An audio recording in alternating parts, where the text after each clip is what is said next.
Sahana Vavatu Sahano Bhunaktu Sahaviryam Karavavahai Tejasvina Vaditamastu Ma Vidvishavahai. Om Shanti Shanti Shanti. Om, may the divine being look over us lovingly as a mother and father. May the divine being support and nourish us as a mother and father. May we have the strength and skill to study together the art of spirituality. May no misunderstandings arise amongst us. Om, peace, peace. Peace be unto thee, unto us, and to all your beloved children everywhere. We implore you to make it so, dear one. Hari Om Tat Sat. Well, namaste, everyone, and welcome to our noon class on Saturday, where we are reading and studying Swami Vivekananda's talk, Christ the Messenger. There was a request put forward last week for people to suggest what book they might like to study after we finish this, because we're very close to finishing Christ the Messenger. So at the end of today's discussion, reading and discussion, let's put forward our ideas and see if we can't come to some consensus about what might be auspicious and uplifting for us to read and discuss next. So with that, Jeff, please tell us where we are and begin as you see fit. All right. In the printed version of the complete works, it's volume 4, page 145. And in the PDF that's on the center's website, it's the bottom of page 10. The paragraph begins, "The messenger came to show the path." So that's at the bottom of page 10. In the PDF that I sent to some folks a couple weeks ago, it's at the bottom of page 8. And Haima is going to tell us where we are in the printed booklet. Okay, in the book, we are on page 27. The bottom messenger came to show. That's where we start, just like Jeff said. Page 27. Thank you, Haima. Thank you, Jeff. The messenger came to show the path, that the spirit is not in forms, that it is not through all sorts of vexations and knotty problems of philosophy that you know the spirit. Better that you had no learning, better that you never read a book in your life. These are not at all necessary for salvation, neither wealth, nor position, nor power, nor even learning. But what is necessary is that one thing, purity. Blessed are the pure in heart, for the spirit in its own nature is pure. How can it be otherwise? It is of God. It has come from God. In the language of the Bible, it is the breath of God. In the language of the Quran, it is the soul of God. Do you mean to say that the Spirit of God can ever be impure? But alas, it has been, as it were, covered over with the dust and dirt of ages, through our own actions, good and evil. Various works which were not correct, which were not true, have covered the same Spirit with the dust and dirt of the ignorance of ages. It is only necessary to clear away the dust and dirt, and then the Spirit shines immediately. Blessed are the pure in heart, for they shall see God. The kingdom of heaven is within you. Where goest thou to seek for the kingdom of God, asks Jesus of Nazareth, when it is there within you? Cleanse the spirit, and it is there. It is already yours. How can you get what is not yours? It is yours by right. You are the heirs of immortality, sons of the eternal Father. Now let's just hold that, and I'm going to ask you to reread those last lines again. This is one of the incarnations speaking, Lord Jesus Christ, being related to us in this context by the Swami. And it is this promise to us. Promise. We can rely, as we were told earlier, we can rely on the promises of the incarnations. They and their self-created saints are the ones whose promises we can rely on. So let's hear again this system of promises that Jesus talks about and the Swami comments on. Blessed are the pure in heart, for they shall see God. The kingdom of heaven is within you. Where goest thou to seek for the kingdom of God, asks Jesus of Nazareth, when it is there within you? Cleanse the spirit, and it is there. It is already yours. How can you get what is not yours? It is yours by right. You are the heirs of immortality, sons of the eternal Father. It is yours already, just as the birthright of an heir to a father's or mother's fortune is there by birthright.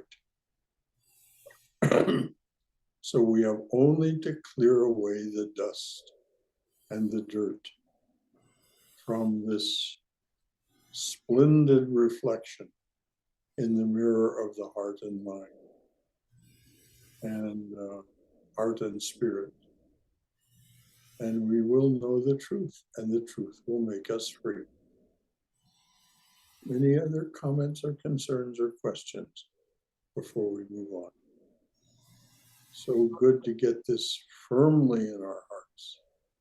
You know, I was just kind of reading it or hearing it in a different way, and that thinking of it as the shrine room is inherent in us. It's up to us to realize the shrine and to make it a dwelling place for the divine. Very well said. Yes. We externalize as the Swami Vivekananda points out in that message that hangs just outside the shrine room door, the actual shrine where the shrine is, that room.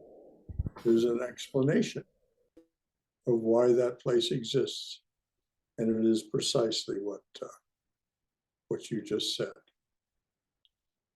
So, yes, exactly. The altar, the shrine is within us. And so when we externalize it, it is just simply for the ability to enjoy the relationship and train the mind and body in concentration. This Swami Prabhupada focused on that a lot, that we learn how to do worship in its elementary forms in order to learn concentration. Anything else from anyone? Thank you, dear. Hi, Brother Shankara, this is Somesh. I have a request to Jeff. Jeff, can you read a little slower? This is like, I would say, just to absorb more, if you can. Certainly. Thank you. All right, read on, please. This is the great lesson of the messenger. And another, which is the basis of all religions, is renunciation. How can you make the spirit pure? By renunciation. A rich young man asked Jesus, "Good master, what shall I do that I may inherit eternal life?" And Jesus said unto him, "One thing thou lackest. Go thy way, sell whatsoever thou hast, and give to the poor, and thou shalt have treasures in heaven. And come, take up my cross, and follow me." And he was sad at that saying, and went away grieved, for he had great possessions. We are all more or less like that. The voice is ringing in our ears day and night. In the midst of our pleasures and joys, in the midst of worldly things, we think that we have forgotten everything else. Then comes a moment's pause, and the voice rings in our ears, "Give up all that thou hast, and follow me." Whosoever will save his life shall lose it, and whosoever shall lose his life for my sake shall find it. For whoever gives up this life for his sake finds the life immortal. In the midst of all our weakness, there is a moment of pause, and the voice rings, "Give up all that thou hast, give it to the poor, and follow me." This is the one ideal he preaches, and this has been the ideal preached by all the great prophets of the world: renunciation. What is meant by renunciation? That there is only one ideal in morality: unselfishness. Be selfless. The ideal is perfect unselfishness. When a man is struck on the right cheek, he turns the left also. When a man's coat is carried off, he gives away his cloak also. And that concludes that paragraph. It's so interesting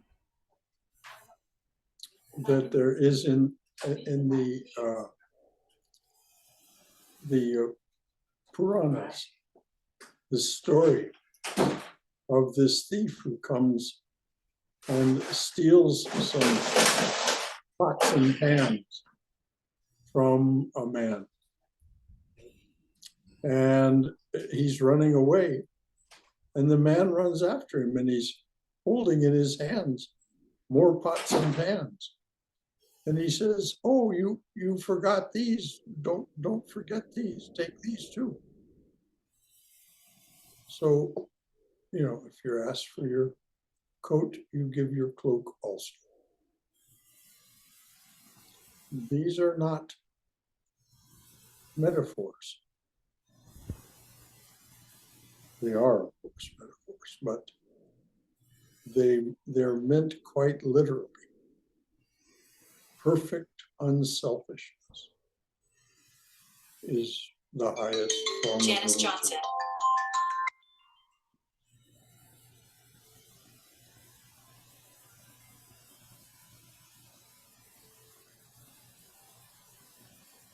I'm in class, dear. I can't talk just now.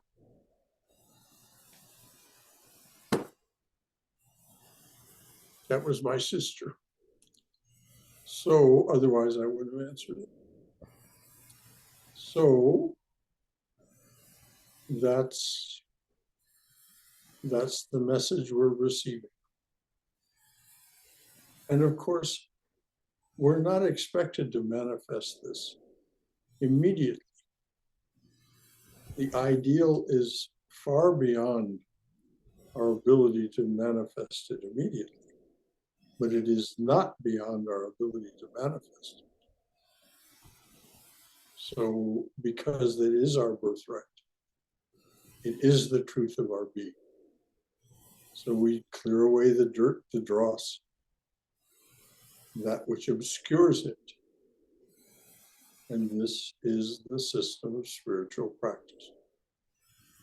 And this is one of the reasons we study the art of spirituality together, to encourage one another in this. So anything else from anyone before we read on? And thank you for reading more slowly. Jeff, I agree that it does help us. Brother Shankara, this reminds me of Gandhiji, who followed exactly these principles. You know, if you hit me on one cheek, he offered the other cheek. He gave his life on this. And I think when I was reading Swami Vivekananda's book on yoga, and I think Swami Vivekananda, no, I think it was some other book after that. Gandhiji followed the path of renunciation. He was asked, what inspired you to live this life? And he said, renunciation is the thing. And I always go back to Gita, where Lord Krishna mentioned about renunciation, and that has given him salvation. Yeah. Just wanted to bring that up. Very good, and thank you for bringing it up. From the very beginning of chapter 2, Sri Krishna talks about renunciation. And it is the last thing that he talks about in chapter 18. This is the secret. This is the great. We must release our entanglement and attachment and aversion to the phenomenal world. It doesn't mean we'll stop living in the phenomenal world. If we attain the highest samadhi, not if, but when we attain the highest samadhi, we may leave this world, not return to the body. Would be our choice at that point, at least for a temporary period. But for most of us, living in the world is not a choice. So how do we do it? How do we do it? In the spirit of renunciation. I am not attached to this. I experience it. I experience it very positively, very enjoyably. I experience it very terribly, very painfully. I experience it. It arises, it persists for a time, and it passes away. And so that's the thing for us to be fully and constantly aware of. If we don't hold on to it, it will pass away. It will pass away in any case. The actual form of the experience that we're having. But if we cling to it, then we'll cling to a semblance of it and cause ourselves suffering. Even if it's a pleasurable thing, we'll be wanting more of that pleasure and therefore causing ourselves pain. So any thoughts, any comments, any questions? Hi, Brother Shankara, Somesh again. When you said that we cling to these thoughts, and I was thinking, which thought is it? That, for example, I have a thought that I cannot reach eternal stage because I have responsibilities, and I'm clung to this thought. I'm like, this thought comes like anytime, I should have meditated, I should have read, I should have, and then I have responsibilities. So it's like, even though the circumstances are moving, changing, but I'm living the same thought over and over and clinging to it. So thank you Yes. for saying that. I'm just getting pleasant to it. That And there's only one way to change that, and that is with great determination and grit, and simply say, I will not allow that to interfere with my spiritual practices. Yes, I have responsibilities. I will tend to my responsibilities, but my first priority is cleansing the heart, the mind, the spirit. And so I'll do that, and then I'll be even better at my responsibilities. As Sri Krishna says in the Gita, as you pursue your spiritual practice, you become more efficient. Why? Because you can concentrate better. You're better able to concentrate. And concentration, as Swami Vivekananda points out in the opening of his book Raja Yoga, concentration is the secret of all learning. All scientific learning, spiritual learning, the ability to concentrate is what allows us to move forward. So the more we can do what is necessary to learn to concentrate, which is one of the reasons for practicing Raja Yoga, Patanjali's Yoga Sutras, because it is a very systematic way to learn Dharma, concentration. Thank you. Thank you for sharing that. I'll try that. Thank you for being here and raising these issues. This is just perfect. This is what we're doing. This is a class. I'm going to read you something that sounds simple on the surface. It says, if you are humble and submissive to God's will, you will have peace in all you do. And when you really start to examine that and unpack it to what does it really mean, you know, we build that discernment on what's real and what's not real. And then we start to see, well, where am I not in God's will that it's causing suffering, you know, and that's where that discernment comes in. And then you realize that God's will really, I guess, depends on your ideal, but is to be at that shrine within us. And the sentence that you just read to us starts with humble. This is one of the things that is so often neglected by, not out and out neglected, just not taken as seriously as it might be by spiritual aspirants. I must not think too much of my own opinion. I must not believe too much in my own feelings. They're the product of ages of mental impressions being touched on by the gunas. So I won't take them that seriously. I'll be humble in the face of what I'm presented with and look beyond it to the rest of what you read. So would you read that sentence again, please? Bhagavan Das, you're muted, sir.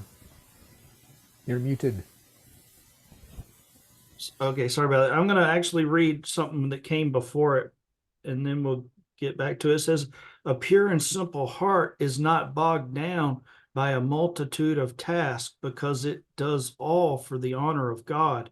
And since it is not self-seeking, it is not eager to follow its own will. And it says the unmortified spirit is the greatest hindrance. And then on the following page, it says, if you are humble and submissive to God's will, you will have peace in all you do. Exactly. And if you have peace in all you do, that means you can remain centered. You know how to concentrate. And so all of what came before that will be much more a reality for you. All that came before what you just read in that. What's that from? Oh, Bhagavan Das. The Imitation of Christ. Wouldn't you know it? One of Swami Vivekananda's two favorite books.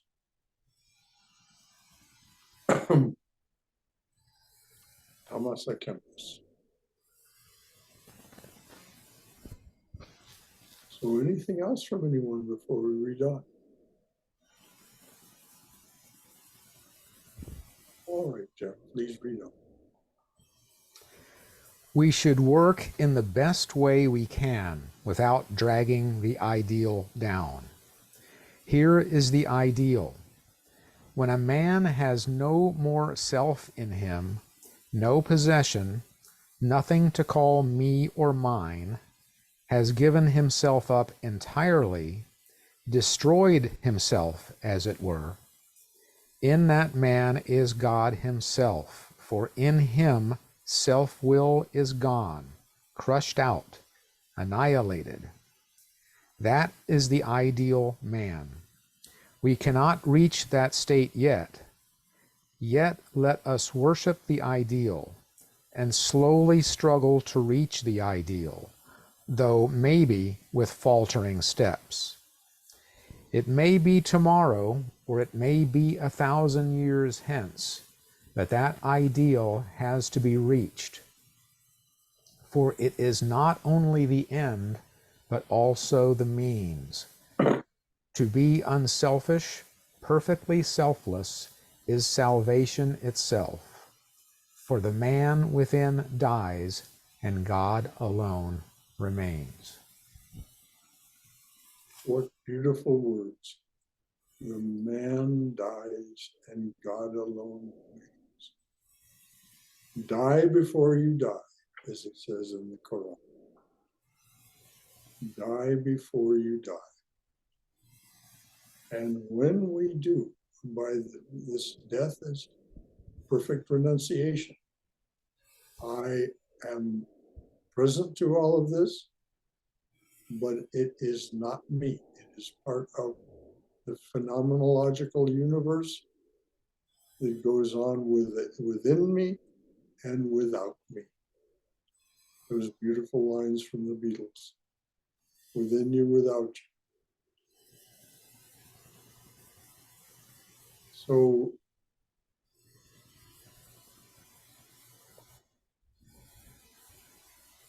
but it is a matter of what we want. And we must be very sincere with ourselves about what we want. If we're not ready to realize, to live the full ideal, as the Swami says, that sometimes it is with faltering steps. It may be 1,000 years. The reason for that being is that we're not ready to live it fully. Very well, acknowledge that. But don't compromise the ideal. Don't say the ideal is less because your ability to achieve it is less. No, the ideal is the ideal. This perfect selflessness of perfect renunciation, but very hard to achieve. Very hard. This is something pointed out by Sri Ramakrishna in the Gospel, how hard it is to achieve. And this is why he says that the path for this time and age is the bhakti path, the path of devotion, of holding everything in great reverence and awe as the manifestation of the divine. Even though we can't fully see it, we hold that thought. We say, I can't really see the fullness of this, but I'm holding it as the truth because my teachers have told me, including Sri Ramakrishna, have told me it is so.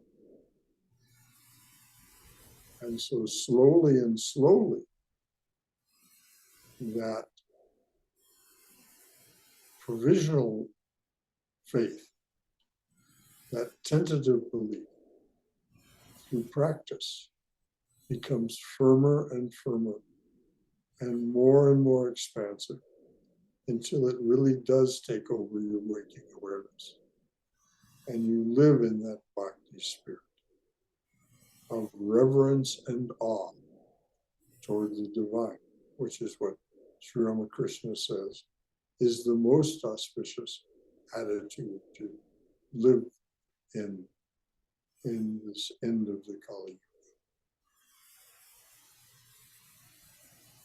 Yuga. Anything else from anyone? Brother Shankara, I've been reading Sri Ramakrishna and his divine play. Mm-hmm. I'm at the part where they're describing the Tantra sadhana that the master went through. Mm-hmm. And they talk about how by focusing on the things of this world, you ultimately realize that they are all expressions of the one reality. So it's an example of many paths leading to the one truth, whether you're doing bhakti or tantra or whatever, all come to the same place, don't they? Well, Tantra is immensely complicated and has many threads. But one of them is that devotion, that seeing everything as the manifestation of the divine. So thank you for bringing that up. Yes. The master's practice of Tantra. Of course, the practice of Tantra is to perfect our control, perfect our complete and uncompromising control of our waking, dreaming, and dreamless sleep states. Our waking, our subconscious, and our latent subconscious states, so that we are in full control. Now, most of us as spiritual aspirants will not achieve this because we haven't that inherent ability to focus and concentrate that Sri Ramakrishna had, that allowed him to do one of the Tantra disciplines and achieve its results in 3 days. 3 days. If you read as you are reading the divine play, you'll see that this is a fact. It's inconceivable. It's just inconceivable, but there it is. And if we're going to buy the premise, we're going to have to buy what the premise is asserting. That Sri Ramakrishna actually was capable of this, which is why he can offer us so much, why his treasure box is so full, and why when he opens it and offers us to take what's there, there's so much to take, so much for him to share with us, which is why he came, to unchain us and set us free as breaker of this world's chains. Anything else from anyone? Thanks for bringing that up, Jeff. Reading that book is, of course, it's Swami Saradananda's book in Swami Chaitananda's interpretation and translation. Wonderfully realized. It is quite a moving experience to read that, come about maybe a fourth of the way through it. While I'm thinking about it, I want to share a little joy about that. I purchased that book secondhand. I think it was from Abe Books. And when I received it, I was pleasantly surprised to find out that it was autographed by Swami Chaitanananda. Oh, how wonderful. And it was when the book was first released. He dated his signature 2004. Wow. You have a real treasure. So yeah, I got a little blessing that I wasn't expecting. Yeah. You might let him know that what a happy thing it was when you bought a used copy of the book to find that he had autographed the book. It'll make him happy. You know, he's well along in his years now. He's not much longer for this world.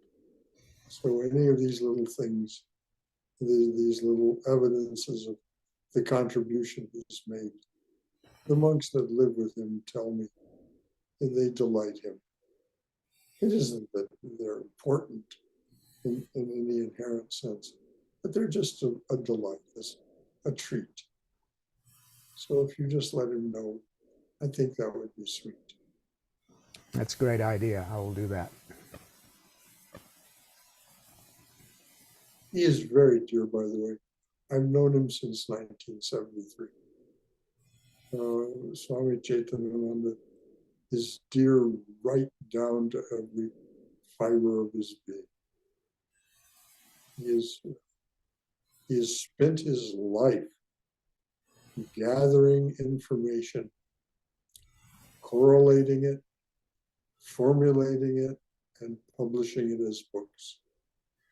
And the order, and particularly the Western, the Vedanta in the West, owes him a great debt of gratitude for doing what he's done. He gathers these books, first publishes them in Bengali. They make the order a lot of money. So then he works with 4 or 5 other people to get them into the best possible English, and asks that the order take some of that money that they've made from the Bengali editions and publish Western editions, which are sold through his website, and of course there's used copies, as you found. He has just made a treasure of his life by doing this. And you've never seen such an inveterate collector. If you have a photograph or a recording of some kind, a letter, he will ask you for a copy. And with the archives that he's created, it's such a treasure. It's really quite a chore for the monks that work for him in St. Louis. And if you read any of his books, especially a major work like Sri Ramakrishna and his Divine Play, or Sri Sharada Devi and her Divine Play, it's impossible not to get a sense of what a sacrifice it took for him to bring all these works to us. I mean, it's just Yes. the depth of the material and all the work that goes into each volume. And he's, as you know, written so many volumes. Oh, yes, he has. It's I'm very proud that my sister and I helped him publish his very first book, oh, really? still in Hollywood. Yeah, a little slim volume on the techniques of meditation. She did the cover for it, and I did the page layout in a page layout computer program, and then got it actually, published and bound and so on, and delivered the finished copies to him. It was a joy. And that was in the 1970s sometime, because he left when Swami Prabhavananda left the body. Swami Chaitanananda was one of his assistants. That was in July of 1976. And it was widely expected that he would become the new head of the Vedanta Society of Southern California. but Swami Prabhavananda had expressed a preference to the trustees of Swami Swahananda being the one who would assume the role of head of the Vedanta Society of Southern California. And so the trustees posted Chaitanananda to St. Louis, which was at first a difficult decision for him. But it wasn't long before he learned that it was a quiet center and not too demanding of him, and that he was more than free to pursue his real vocation, which was the gathering of information and making these books. And so that's what he's done ever since the 1970s. You know, Go ahead. I had an interesting conversation with Swami Satmaya Ananda when he was here a few weeks ago, and I had him autograph his books. And he said, yeah, you'll collect a lot of spiritual treasures along the way. And it wasn't that the book as an object has any meaning as such, but I kind of look at it like anything that touches the divine, or that the master comes through, to me it's kind of like the Hanum, or where Rama's name was written on the leaf, rolled up. To me, even if I open the bag and see it's only a leaf, if the Lord's name is written on it, I can still not sink. I can still go across that water. And to me, it's just that. It's just like the Lord's name written on a leaf. Well, I'm sure that Swami Satmayananda sensed that from you, which is why he was willing to autograph your books and talk to you about it. Yes, these Swamis, it isn't we flatter them. They're not flatterable, but they do acknowledge the relationship they have with us and how important it is, not just to us, but to them. I mean, that's what they exist for now, to serve you as Shiva, to serve you, the Jiva, and the spiritual aspect to serve you as Shiva. So they do that in the highest way that they're capable of, which means that our relationships with these people are so special as to be inconsiderable in any other context. Jai, Jai, Jai, Guru Maharaj Ji ki Jai. Anything else from anyone? All right, let's read on. One more point. All the teachers of humanity are unselfish. Suppose Jesus of Nazareth was teaching, and a man came and told him, "What you teach is beautiful.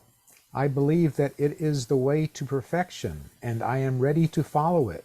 But I do not care to worship you as the only begotten Son of God." What would be the answer of Jesus of Nazareth? Very well, brother, follow the ideal and advance in your own way. I do not care whether you give me the credit for the teaching or not. I am not a shopkeeper. I do not trade in religion. I only teach truth, and truth is nobody's property. Nobody can patent truth. Truth is God Himself. Go forward. Oh, please read that again. Please read the question and the answer. How perfect is this? Suppose Jesus of Nazareth was teaching, and a man came and told him, "What you teach is beautiful. I believe that it is the way to perfection, and I am ready to follow it. But I do not care to worship you as the only begotten Son of God."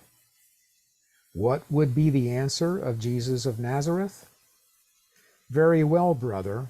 Follow the ideal and advance in your own way. I do not care whether you give me the credit for the teaching or not. I am not a shopkeeper. I am not a shopkeeper. There's the central idea. Yeah, I'm not trading in anything. I'm simply sharing out of the bounty of my love and compassion. I do not trade in religion. I only teach truth, and truth is nobody's property. Nobody can patent truth. Truth is God Himself. Go forward. But what the disciples say nowadays is, no matter whether you practice the teachings or not, do you give credit to the man? If you credit the master, you will be saved. If not, there is no salvation for you. And thus the whole teaching of the master is degenerated, and all the struggle and fight for the personality of the man. They do not know that in imposing that difference, they are, in a manner, bringing shame to the very man they want to honor, the very man that would have shrunk with shame from such an idea. What did he care if there was one man in the world that remembered him or not? He had to deliver his message, and he gave it. And if he had 20,000 lives, he would give them all up for the poorest man in the world. If he had to be tortured millions of times for 1,000,000 despised Samaritans, and if for each one of them the sacrifice of his own life would be the only condition of salvation, he would have given his life. And all this without wishing to have his name known even to a single person. Quiet, unknown, silent, would he work, just as the Lord works. Now, what would the disciple say? He will tell you that you may be a perfect man, perfectly unselfish, but unless you give credit to our teacher, to our saint, it is of no avail. Why? What is the origin of this superstition, this ignorance? The disciple thinks that the Lord can manifest himself only once.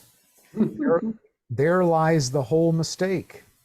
God manifests himself to you in man, but throughout nature, what happens once must have happened before and must happen in future.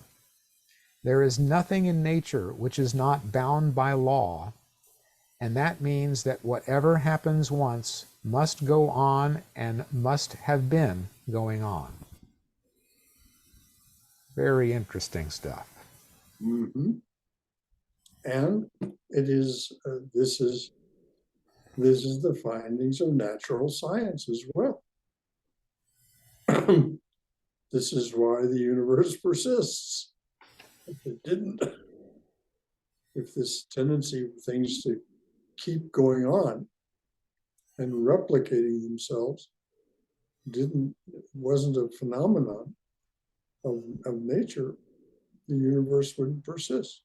It changes slowly and slowly. We change slowly and slowly. This whole business goes forward from the perspective of our sense of time, slowly and slowly. But seen properly, it's so that we have time to appreciate it. If it rushed by, we wouldn't be able to appreciate what was actually going on to us, with us.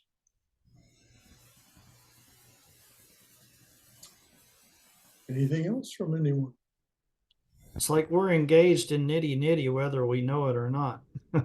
Yes, exactly, dear.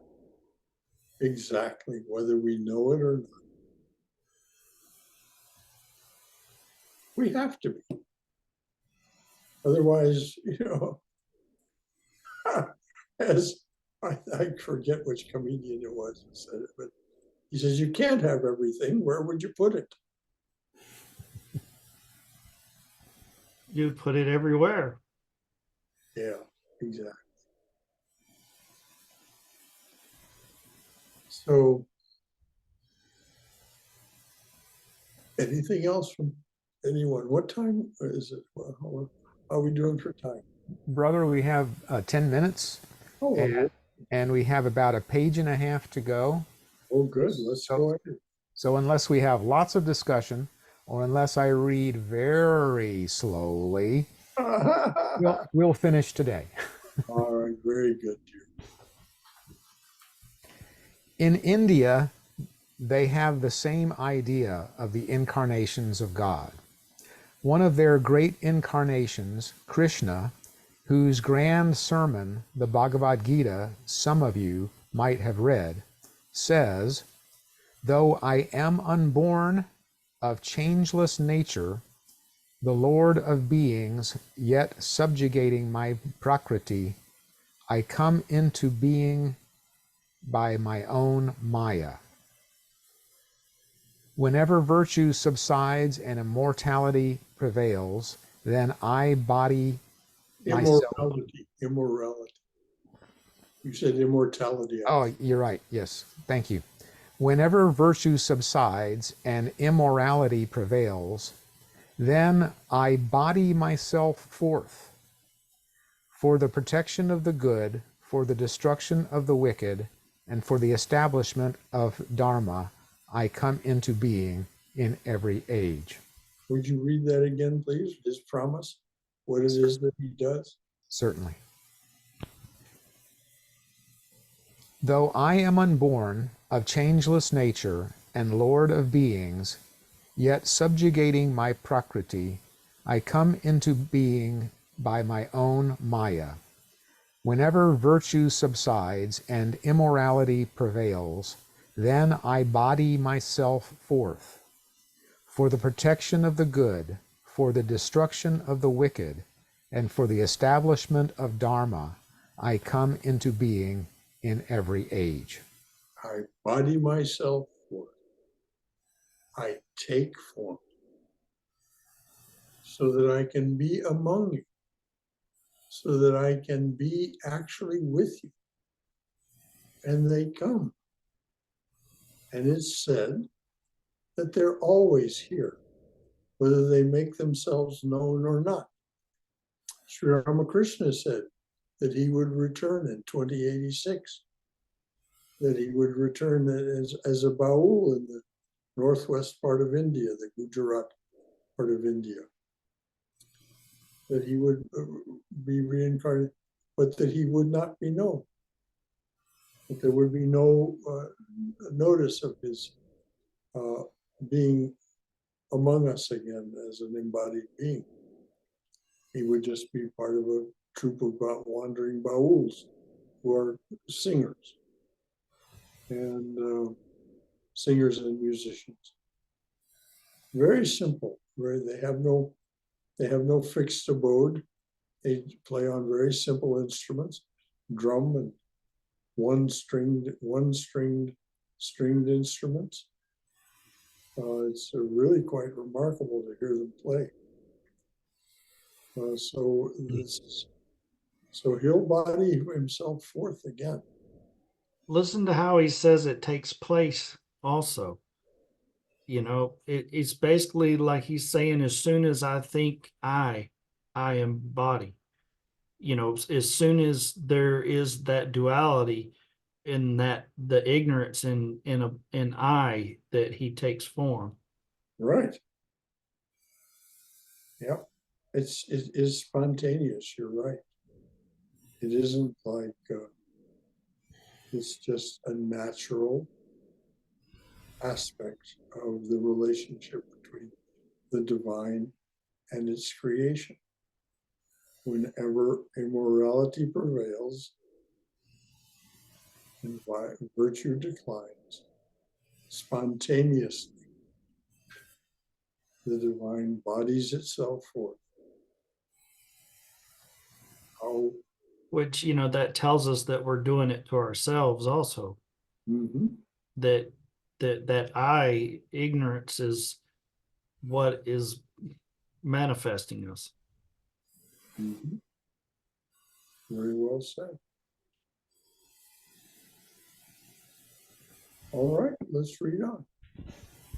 So now this is Swamiji speaking. Whenever the world goes down, the Lord comes to help it forward. And so he does from time to time and place to place. In another passage, he speaks to this effect. Wherever thou findest a great soul of immense power and purity struggling to raise humanity, know that he is born of my splendor, that I am there working through him. Let us therefore find God not only in Jesus of Nazareth, but in all the great ones that have preceded him, in all that came after him, and all that are yet to come. Our worship is unbounded and free. They are all manifestations of the same infinite God. Mm. They are all pure and unselfish. They struggled and gave up their lives for us, poor human beings. They each and all suffer vicarious atonement for every one of us, and also for all that are to come hereafter. In a sense, you are all prophets. Every one of you is a prophet, bearing the burden of the world on your own shoulders. Have you ever seen a man, have you ever seen a woman who is not quietly, patiently bearing his or her little burden of life? The great prophets were giants. They bore a gigantic world on their shoulders. Compared with them, we are pygmies, no doubt, yet we are doing the same task in our little circles. In our little homes, we are bearing our little crosses. There is no one so evil, no one so worthless, but he has to bear his own cross. But with all our mistakes, with all our evil thoughts and evil deeds, there is a bright spot somewhere. There is still somewhere the golden thread through which we are always in touch with the divine. For know for certain that the moment the touch of the divine is lost, there would be annihilation. And because none can be annihilated, there is always somewhere in our heart of hearts, however low and degraded we may be, a little circle of light, which is in constant touch with the divine. Our salutations go to all the past prophets whose teachings and lives we have inherited, whatever might have been their race, clime, or creed. Our salutations go to all those godlike men and women who are working to help humanity, whatever be their birth, color, or race. Our salutations to those who are coming in the future, living gods, to work unselfishly for our descendants. And that concludes the book. Wonderful. Very timely. So, any nominations for what we might take up next? Oh, I have a question. Yes, Are you looking for a little book or a big book? it doesn't matter to me. It doesn't matter whether it's a little book or a big book. I think If we have a little book, we'll get through it relatively quickly. If we have a big book, it'll take us a long time, like it's taking us a long time to get through the gospel. But each week's class is simply each week's class. It doesn't depend on the size of the book. So what would you like to study here? Well, as the reader, it doesn't matter to me, because whether it's a little book or a big book, I'm going to keep reading. So Okay. I will be happy to serve in that capacity. I think you might know what big book I would like to nominate. Okay. Sri Ramakrishna and his Divine Play. Okay. I That think is a it's, splendid book for us to study. and I don't believe you've ever done a class on that before, have you, brother? No, no. Well, no. We did one on Sri Sharada Devi and her Divine Play. Right. But we didn't do one on his Divine Play. We might. I'm wondering whether we want to do the Gospel and the Divine Play at the same time, because we are doing the Gospel already, and it could be a little confusing, because there's so much more detail in the Divine Play. Any other nominations from anyone? Swami Vivekananda's inspired talks. Would that, Oh, that's a great suggestion, dear. and then there is the Sermon on the Mount. There is another book, the Sermon on the Mount. Say it again, please. The Sermon on the Mount. Oh, that. That's another one. Some of that Saint John of the Cross is pretty heavy duty. Like it gets pretty dark. And really you need to read Ascending Mount Sinai before you read that, I believe. Oh no, I'm thinking of totally wrong. I'm thinking of Dark Night of the Soul. We won't read Dark Night of the Soul. Yeah, it's pretty dark. Well, it is. It's meant for monastics. It's not meant for lay people. It was written by a monastic for monastics. Yeah, I was just had my wires crossed on that one. But it's okay. Anything else from anyone? Any other suggestions?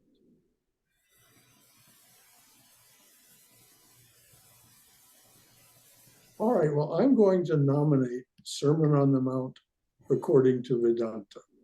Okay. I think it would be confusing for us to do Sri Ramakrishna and his Divine Play at the same time we're doing the Gospel. So I really appreciate your reverence for that book, Jeff. And please read on, and any questions or comments you have about it, please do talk with me.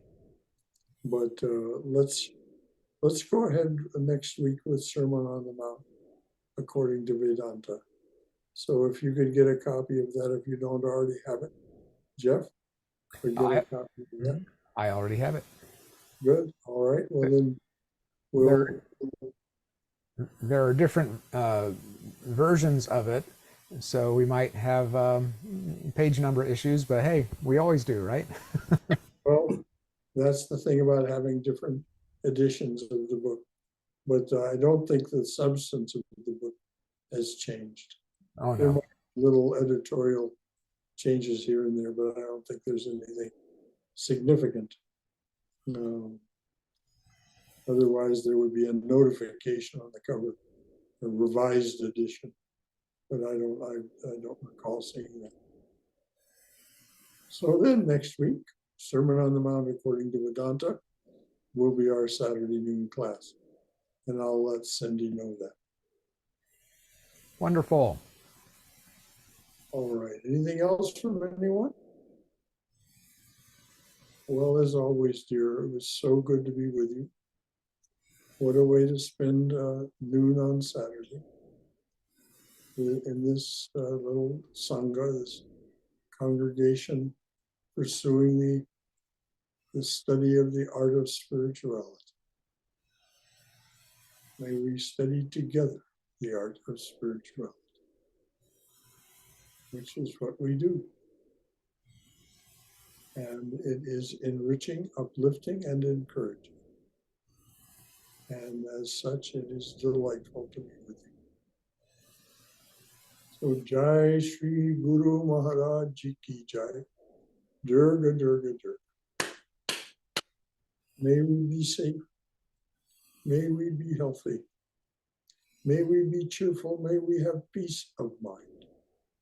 And may we go forward knowing that the Mother Father being introduced to us by the prayer that opens these sessions holds us in a loving and secure embrace. That is our faith and our belief. And I think there's plenty of evidence to prove that it is true. So may you all be well and in bright spirits until tomorrow morning at 11 o'clock, when the topic of the talk will be a heart attack machine. The world as a heart attack machine. See you at that time for those of you who decide to join us. Any final thought from anyone? All right, dears. Away we go.